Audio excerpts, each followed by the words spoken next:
Hello everyone, it's David here, like always, from Beyond the Kingdoms, and today I've got another holiday event review for you. Today, we are moving away from Magic Kingdom and heading to Disney's Hollywood Studios to recap my experience at this year's Flurry of Fun event. But before we get into today's video, I just want to mention the new Beyond the Kingdoms online store. There are some new products just added, and every purchase helps the channel grow, so go check it out today. But without further ado, let's jump right into this review. On the very first day of this event, I got to drive through the new auto entrance into Disney's Hollywood Studios. If you haven't been to Disney in a while and you're using your car to get to the parks, you will notice a whole new ramp now open, leading you into the park. Sadly, the old entrance has already started to come down. But the new entrance plaza looks fantastic, and it matches the architectural style of the main gate. I think these new roadways are going to be a big help when Galaxy's Edge opens next year, and I already felt a better traffic flow. That's mainly because the secondary entrance into the parking lot, located near the Speedway gas station by the boardwalk, is now only accessible for buses. So everyone driving to the park now enters through this new entrance.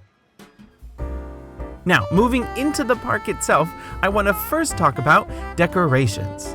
This park is absolutely full of fantastic holiday decor, and it's in nearly every single land of the park. But new for 2018, Disney promised some new decorations in Toy Story Land. I must admit, as cute as these little additions are, they're pretty minor. On the first day of the event, the giant Woody statue was the same as it's always been, but I've learned that a few days ago, a new holiday scarf has been added. Rex looks pretty funny with his new antlers, and I do love the alien ornaments by the Swirling Saucers attraction. These new decorations are cute, but nothing to go running to. I mean, you'll still be running to the land to check out the new rides, but the decor is a little bit of an afterthought. I can't help but think that Disney purposely added those oversized Christmas lights to the land just to make holiday decorations a little bit easier. And the same goes for the attraction enhancements in this land.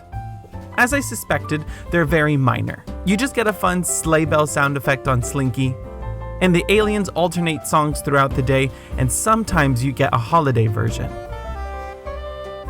Now, over in Echo Lake, Disney has once again added all of the fantastic vintage decorations around the area. The Christmas tree stands nice and tall at the very center of the lake, and in the water are once again floating giant Christmas baubles. I did notice, however, that Disney added a few extra vintage figures near Echo Lake and Hollywood Boulevard this year. These decorations are absolutely adorable. Some are a little bit creepy, but overall, these subtle touches add to an already fantastic display of vintage decor. I love all of the extra decorations in this park, again, not just because of the theme, because it's pretty consistent and spread out everywhere in the park.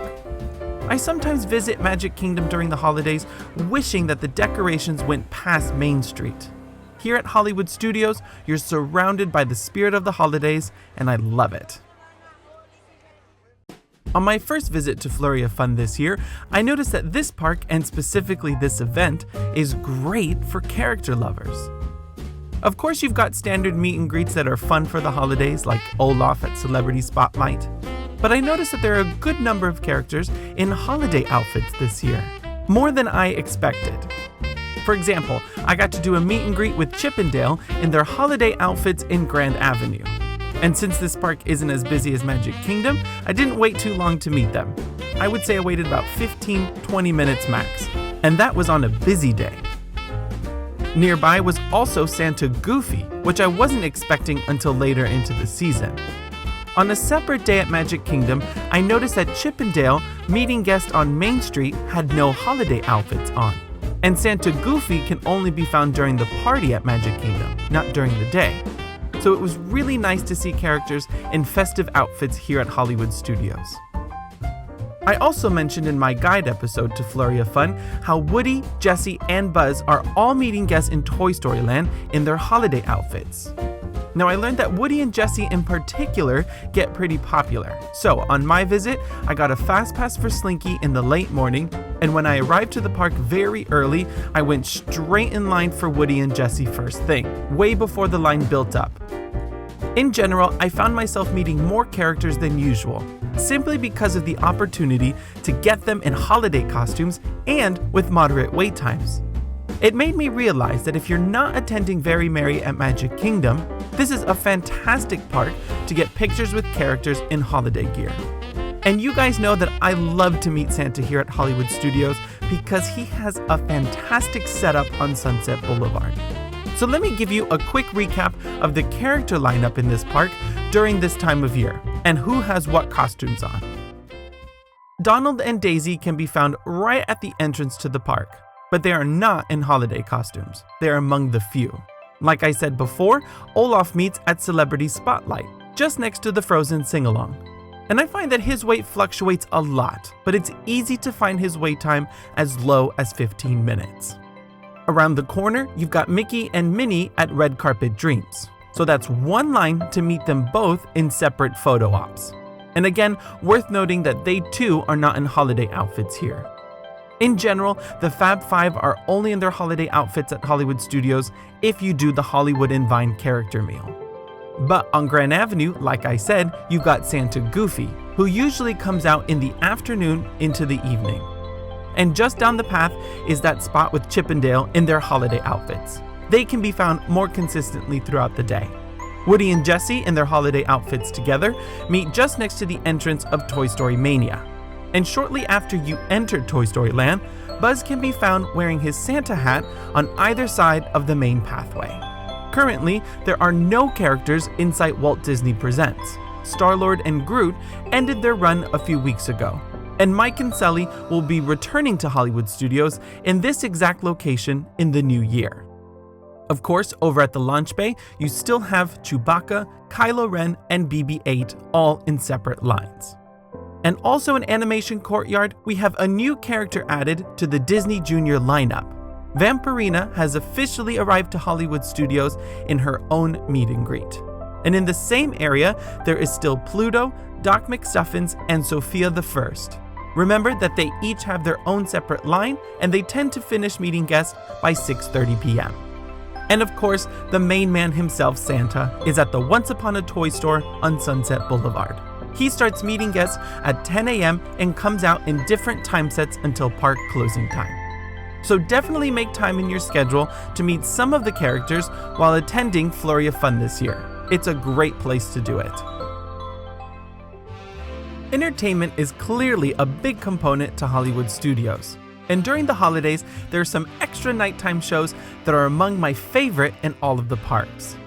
Before I get into the big stuff, I want to mention that I was surprised to see a few citizens of Hollywood roaming Hollywood Boulevard and Sunset Boulevard.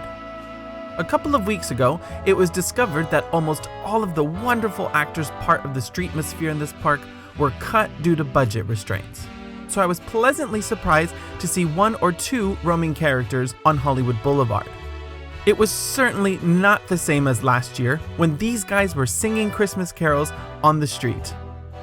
The reduction of the citizens of Hollywood is perhaps the only bad thing about this year's event.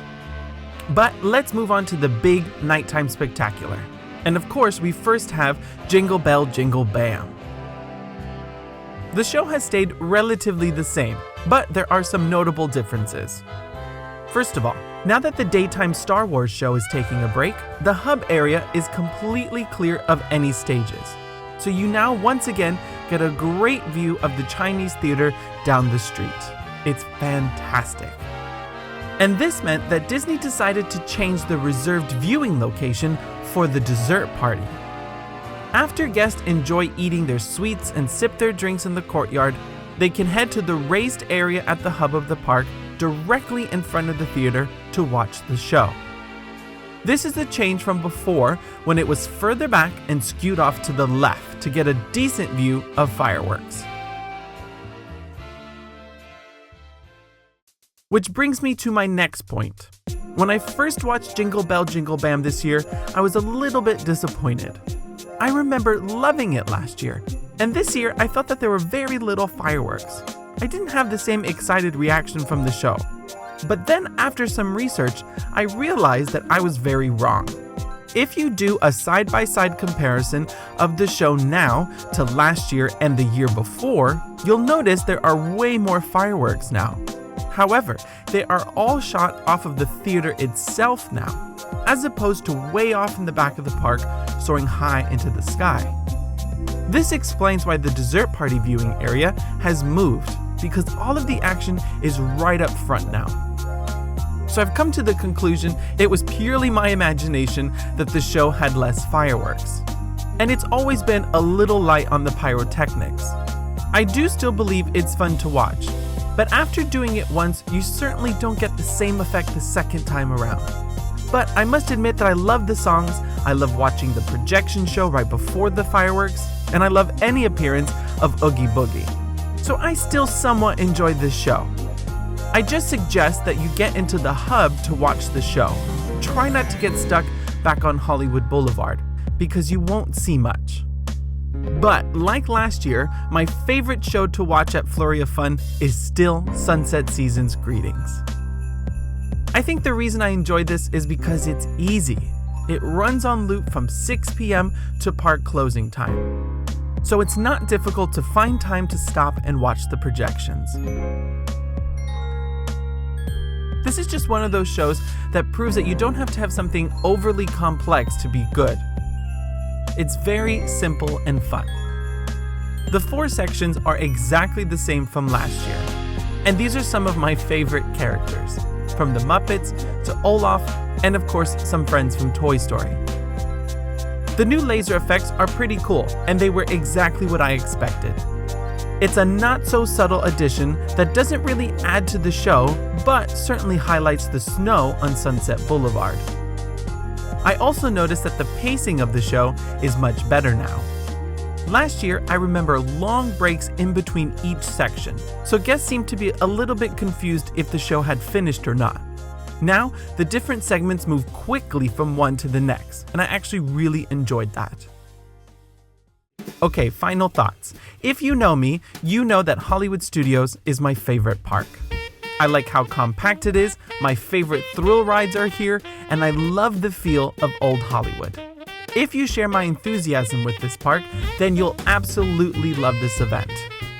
What works best is that you can still have a very fun-filled day that is packed with things to do, but you don't have to rush. These added little extra nighttime shows makes the whole day a little bit more full. And there's time to do everything. Now that Toy Story Land is open, you can also feel a subtle bump up in energy from last year, but just in the perfect amount. Next year, this park could become a madhouse during the holidays, so I think it's best to soak this in now while it lasts. I will say that if you're choosing to skip the party at Magic Kingdom because of cost, definitely make time for Flurry of Fun. It will get you into the holiday spirit, and all of the offerings are included in your park ticket. And on top of that, the specialty treats that you can purchase for the holidays are some of the best so far for 2018. But I'll save that for my next Foodie Friday video. But that brings me to the end of today's review. Thank you so much for tuning in and watching. If you've already experienced this event, leave a comment below of what some of your favorite offerings were. But until next time, remember, if you can dream it, you can do it.